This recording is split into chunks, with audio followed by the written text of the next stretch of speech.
two short-term rental bros come together. What? Not in that way, bro.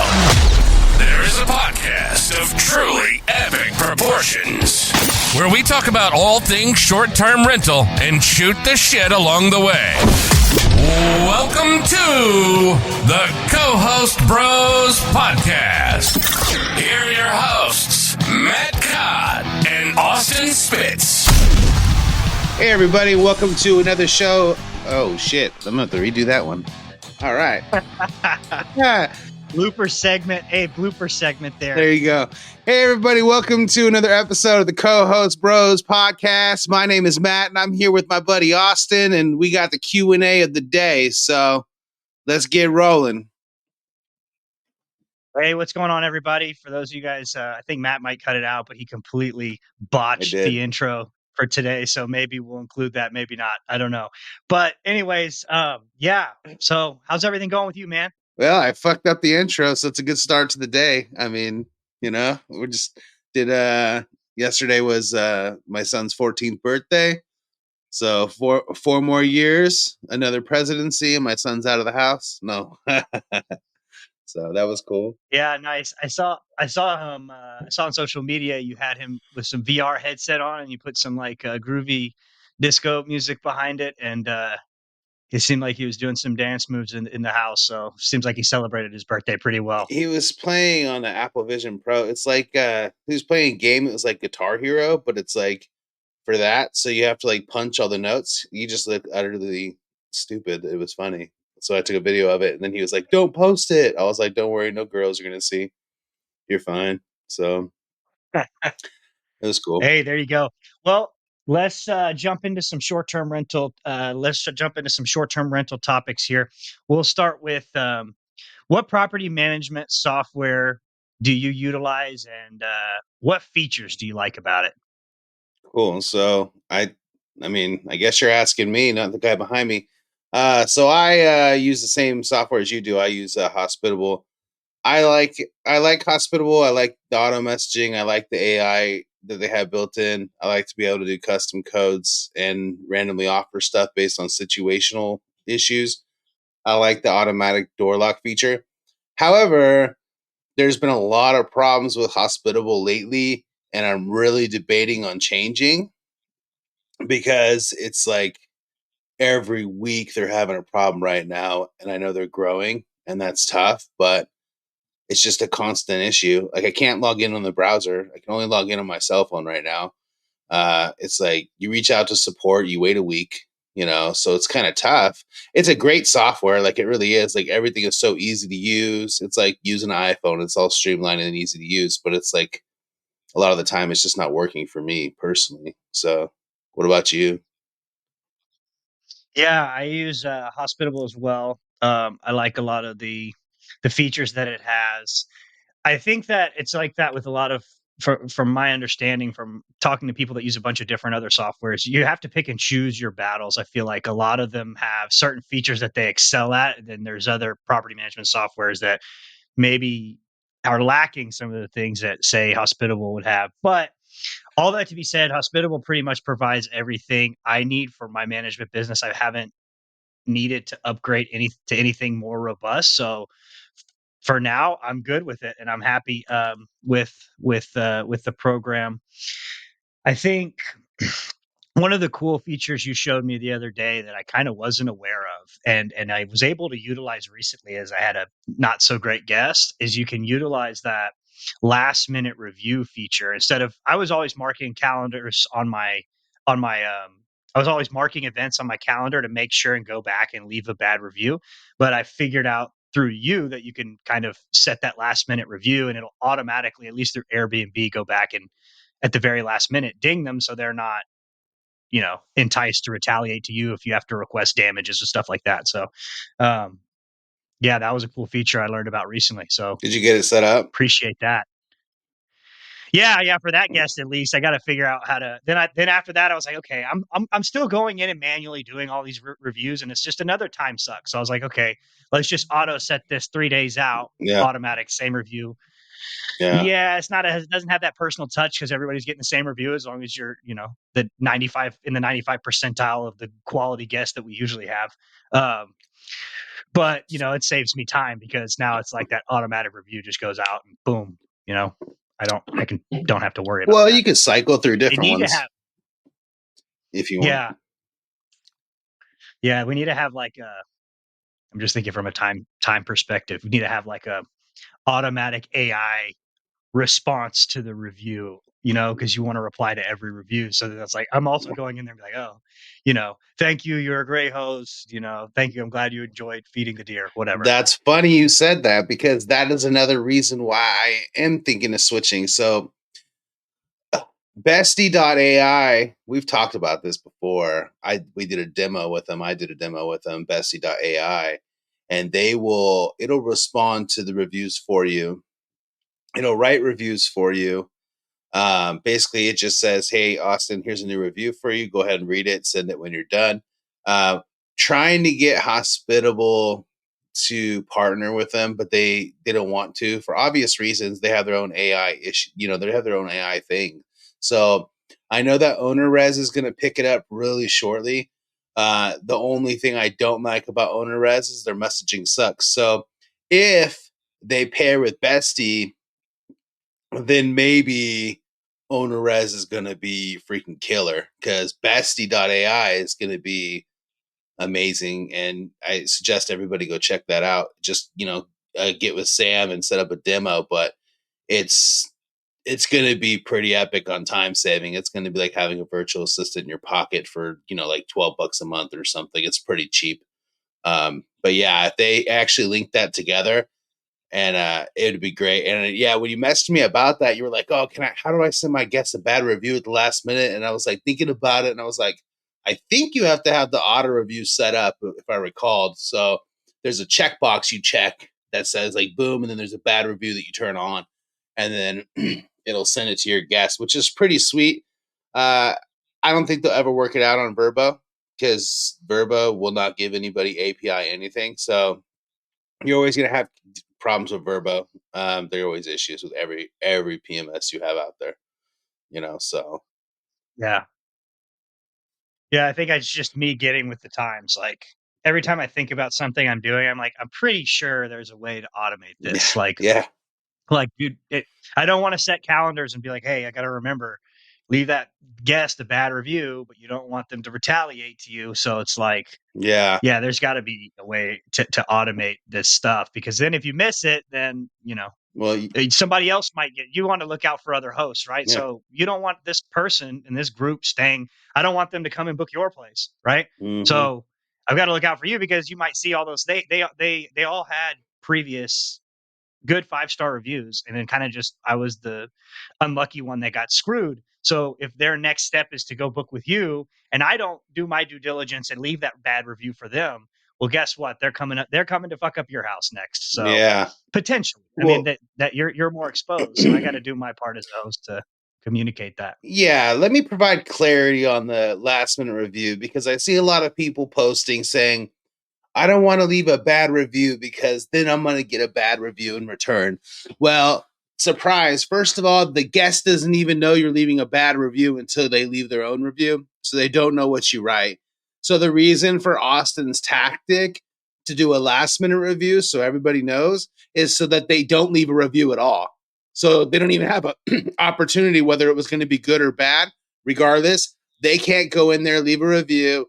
Then if it was good, call Airbnb and get it taken down. It's just more hassle for us as hosts. So we don't, you want to do it the last minute, so you don't want to have to bother with it. So because they'll get an email saying, hey, Austin wrote you a review. By the time they read it, it'll be like hour, 2-3 hours later, and they've already missed the review window. Done, bing, bang, boom. They're out of your life forever. But now other hosts know about it. But don't be scared to write a negative review on your guests because the guests cannot see it until they write you a review.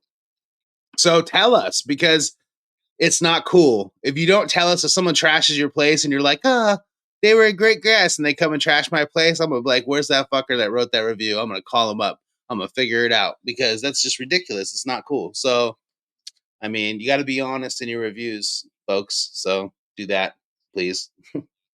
Yeah, I agree. Not reporting something like that is selfish because you're basically screwing over the next guy.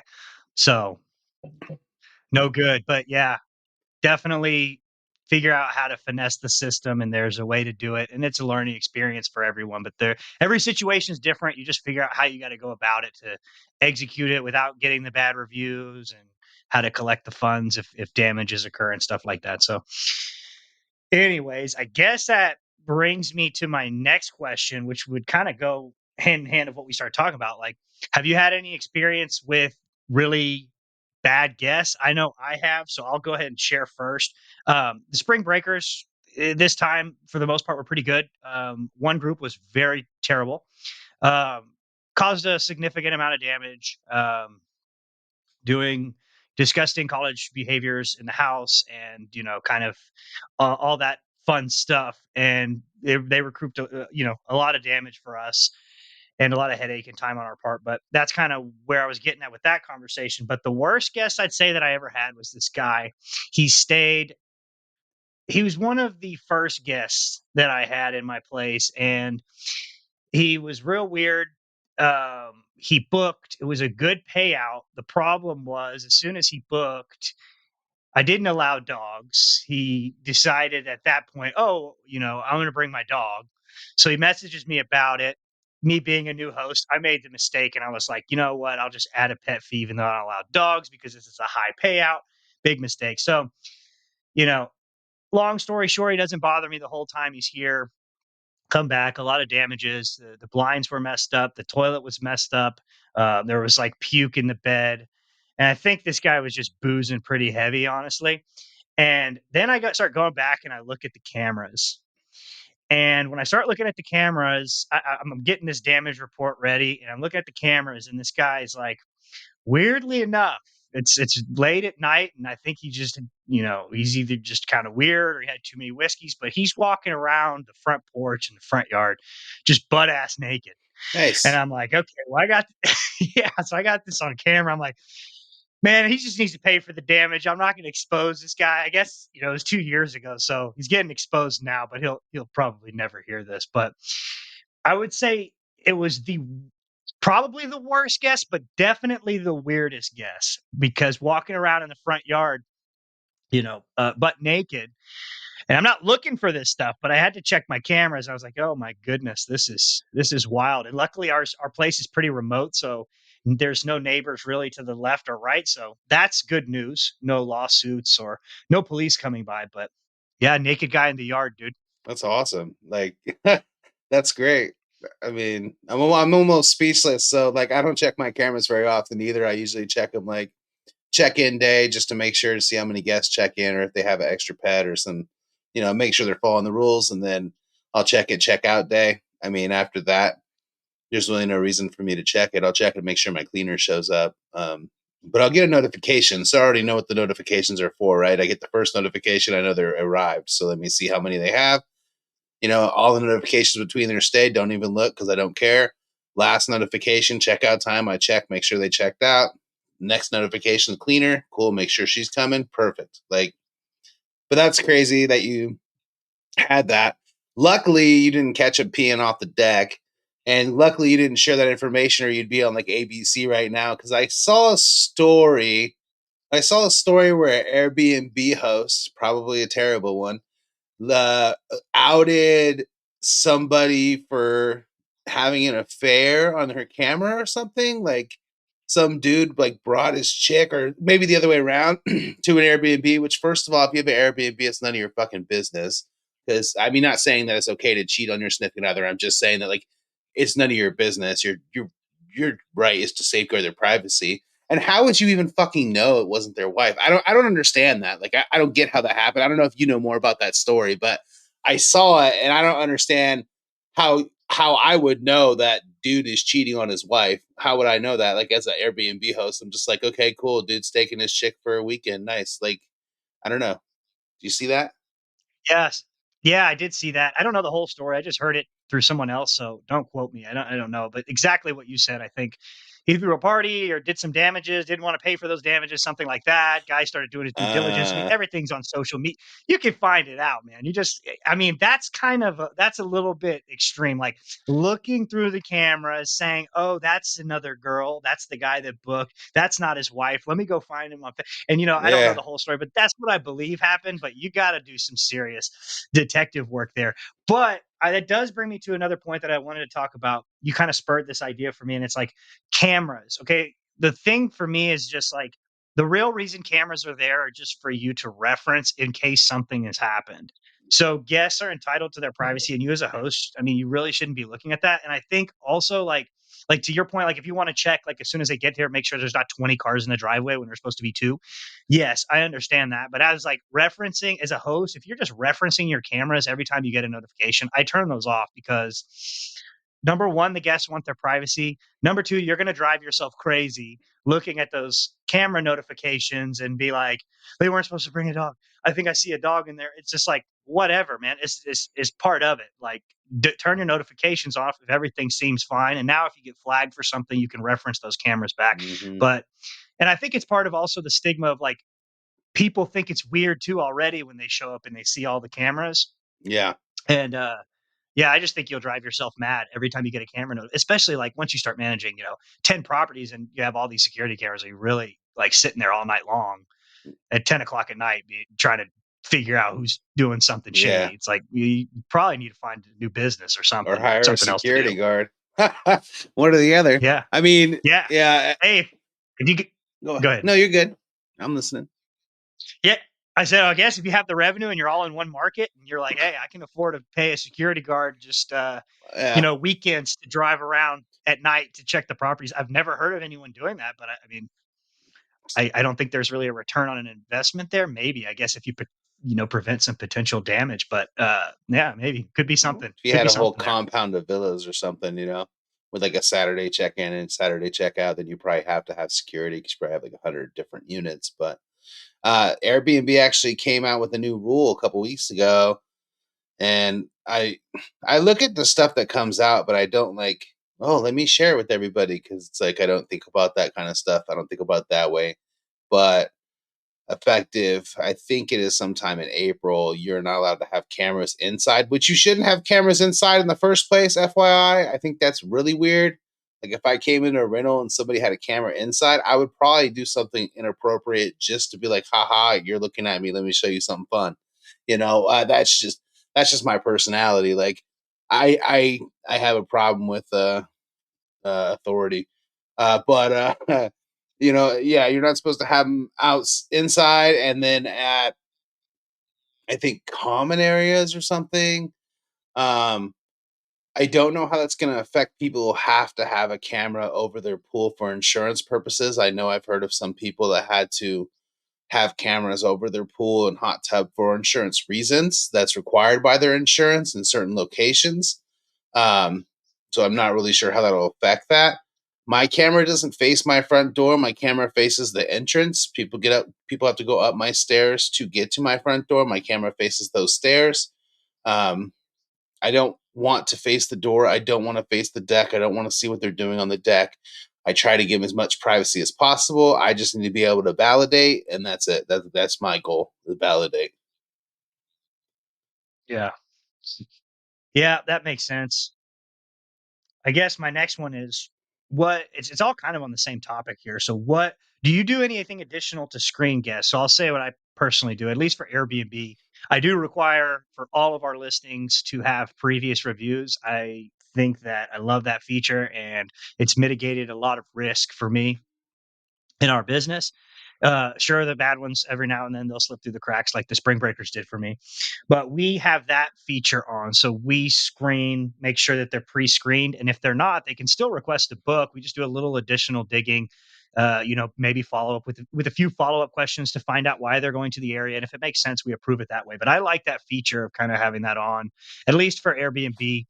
Do you do any kind of additional screening or have that feature on, or you just full send? So you have Instabook on? Is that what it is? Yes. Okay, so I didn't understand that when So we it's talked about that Instabook. earlier. Okay. Yeah, so Instant Book Plus, you need but you need previous reviews, I guess, if that makes sense. You need previous positive reviews, and I think it's that section at the end where whenever you're reviewing someone, it says, "Would you recommend this guest to other hosts?" Yeah. And I guess if you get a no, they can't. And people that have never booked before can still request to book. You just can't instant book. Yeah, so I do the same thing actually. So I guess I misunderstood when we were talking about earlier because I didn't realize you were talking about Instabook. I thought you just meant in general you only accept people that had good reviews. So yeah, so my Instabook threshold is that they have to have good review. However, almost all the inquiries I get, I almost accept them all unless it's suspicious. Like you do, I ask where they're coming from or what the reason their visits, things like that. If I did have like a young kid in his 20s who wanted to keep booking Saturday night only, and he wanted to max out the thing, and I kept denying him. Finally, I had to change it to 2 nights of that short notice, and then raise the price a little bit. He stopped inquiring just because I knew he was going to throw a party. He had no reviews.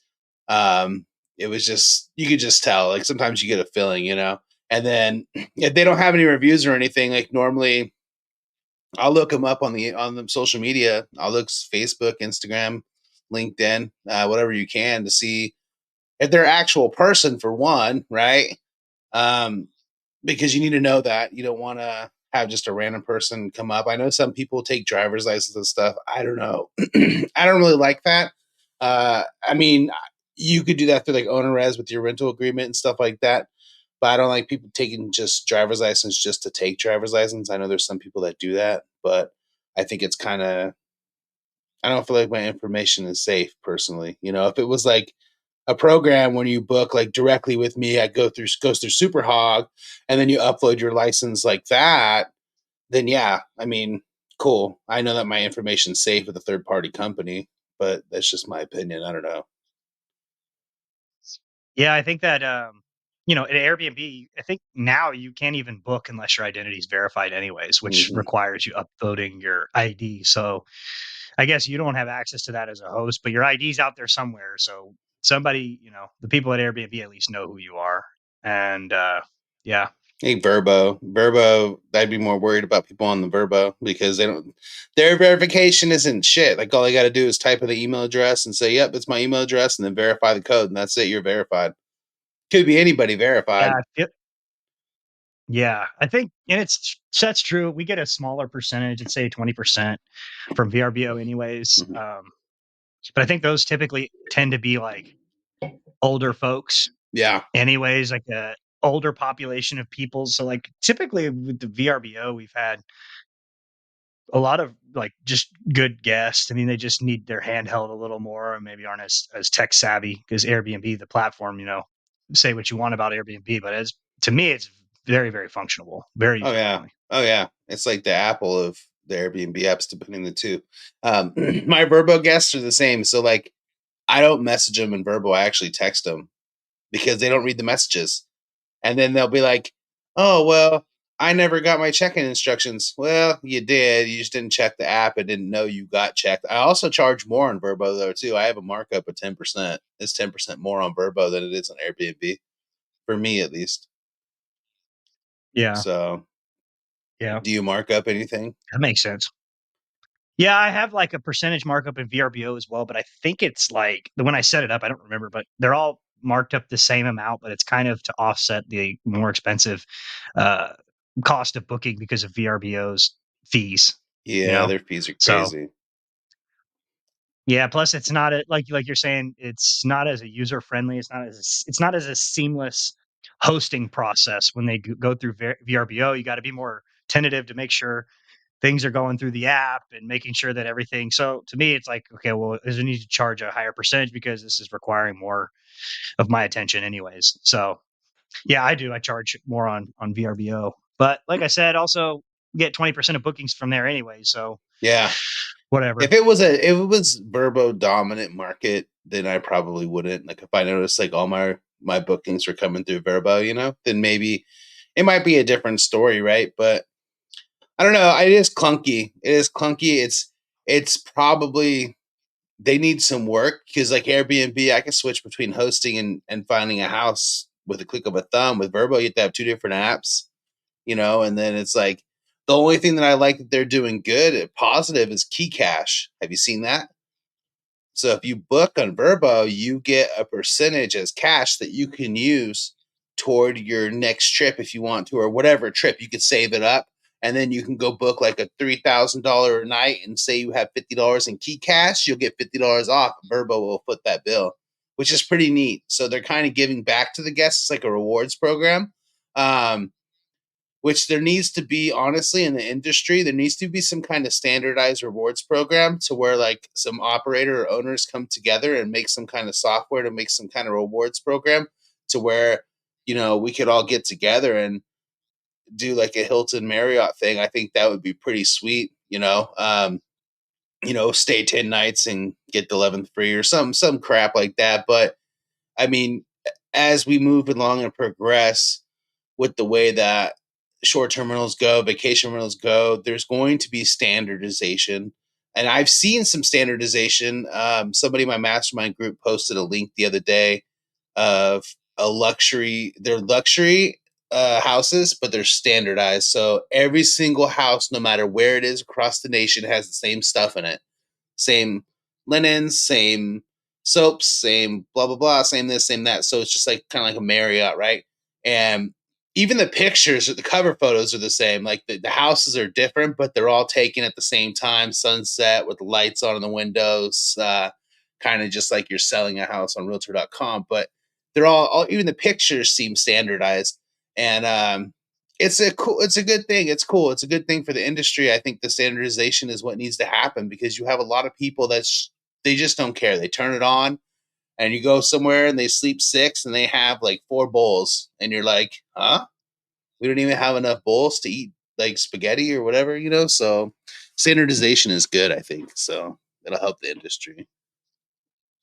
Yeah, I agree, and I love those kind of property managers and owners that neglect their property because, like you said, times are changing, and this market has boomed over the last few years, and now people are realizing that it's more competitive. Like the curve, it's on the downward of the curve. So it's like you have to have your shit together. And those kind of operators I love because they're not going to be around much longer. It's the guys like me and you that execute on all the little things day in and day out that we're going to smash the neighbor that's doing that.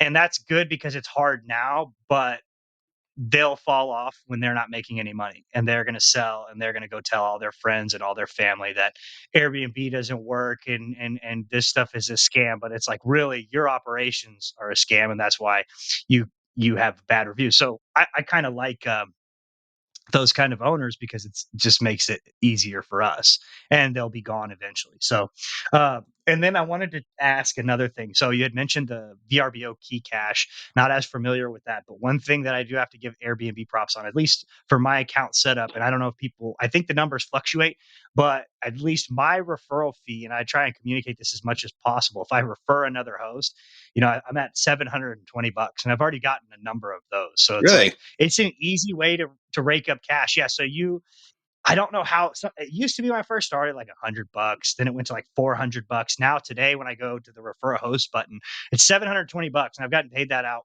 I've gotten paid out on that multiple times now. So like you have to. What I remember is I always try and keep it fresh in my mind that like if I see a Facebook post or if I see something, it's like, hey, they have a question, they're getting their listing. Go, well, I'm going to help them, but like, okay, slightly in return, like, hey, can you just use my link when you sign up? So I don't know if you're looking at I that am now, looking but at it because I've never referred a host. So just so you guys know, if you need me to refer you, please hit me up for the referral link. No, I'm at 660. So I'm at 660 for every host that I refer. I've never used it. I think apparently they get money too. Well, that's cool. $40. yeah, like $40 or Yeah. something. Yeah. But yeah, referrals are where it's at though in general because it's the same thing. Like if I referred you to Hospitable, right, and then I would get money off and you would get money off, or I referred you to Price Labs, we both get money off. Stayify, same thing. Stayify is a little harder to get on the referral program, but so when you get a new host, like you get a new house, you get a new contract, do you create a new listing and refer it to yourself? Is that what you do? Yeah, Ah, that's what I do bonus. because Because as a co-host, so the way I'm structured is they it's not property management. These accounts are not under the property management company account where I'm collecting funds, doing an escrow. No, the owners are getting paid out, so they need their own account. Now they do take ownership of that account, so they will become a new host that's referred to by me. So that I kind of initiate as my setup fee. A lot of co-hosts will be like, "Yeah, well, I can get everything set up for you for $1,000." I'm just like, "Hey, no setup fee, but I'm going to get this 720 referral fee, and that's my cut for doing the work up front, and I love it because they don't have to pay me anything. Airbnb pays me anything. Airbnb wins because they have a new listing that they can make revenue off of. I get paid my 720.